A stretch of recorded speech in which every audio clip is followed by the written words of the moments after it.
Hello everyone, my name is Suman Dua and I'm a registered migration agent at Nationwide Migration and Education. We make new videos every week in regards to Australian migration, and if you are interested in this topic, you may want to subscribe to our channel.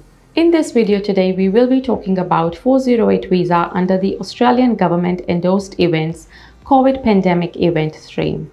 This temporary visa lets you stay in Australia to work if you are employed or have an offer of employment in a key sector or any other sector of the economy.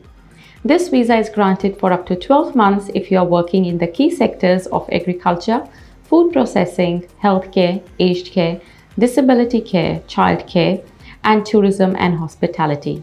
Or it can be granted up to 6 months if you are working in any other sector.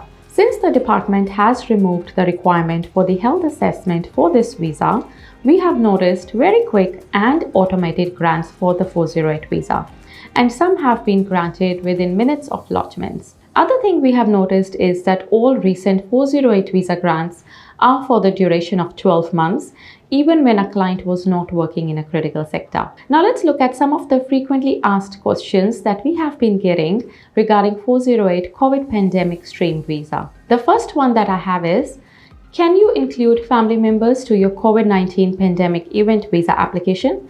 Both the primary and secondary applicants are required to be in Australia at time of application and decision. You can include members of the family unit who are in Australia with you in your application when you apply, or make a subsequent entrant application in email account to add family members who are in Australia.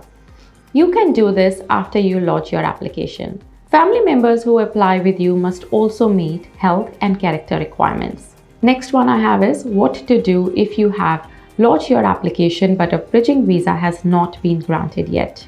If you were in Australia when you applied for this visa, you may be granted a bridging visa A, BVA, if you held a substantive visa when you applied. You could be granted a bridging visa C if you did not hold a substantive visa when you applied.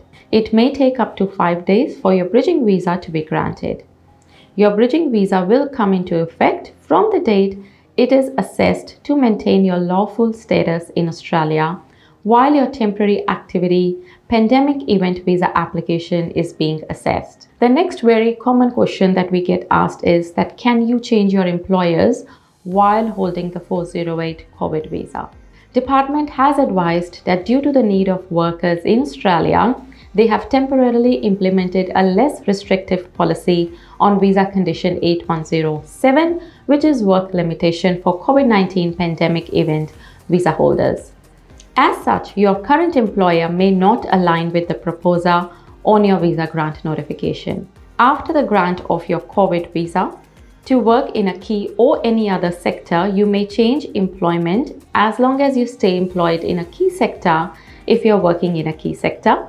Work for more than one employer as long as your primary employment is in a key sector if you're working in a key sector. If we have granted you a COVID-19 pandemic event visa to work in Australia, you should continue to work while you have your visa.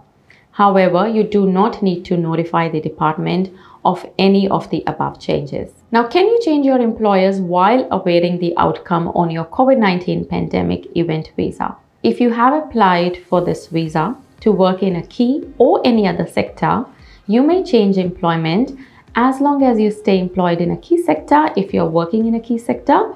Work for more than one employer as long as your primary employment is in a key sector if you are working in a key sector. The next one I have is, can I travel while holding your COVID-19 pandemic event visa? Yes, you can travel outside Australia and return multiple times as long as your COVID-19 pandemic event visa is in effect and you meet any travel requirements in place at the time you travel. What if your current subclass 408 event visa is about to expire? Can you get this visa again? If you currently hold a COVID visa that is about to expire, you may be eligible for another COVID 408 visa if you wish to remain in Australia to continue working in an Australian sector. Can I travel overseas while awaiting the outcome on COVID-19 pandemic event visa application? You need to be in Australia both at the time of application and decision. If you submit an application and leave Australia before department makes a decision on it, make sure you hold a visa that allows you to return to Australia. Now, we do not recommend traveling while you are waiting for the decision on your COVID visa. So these were some of the questions that I wanted to answer in this video today. If you're someone who is considering applying for the first or second COVID visa, please book a consultation through the link below. Stay updated about Australia's immigration. Make sure that you subscribe to our channel.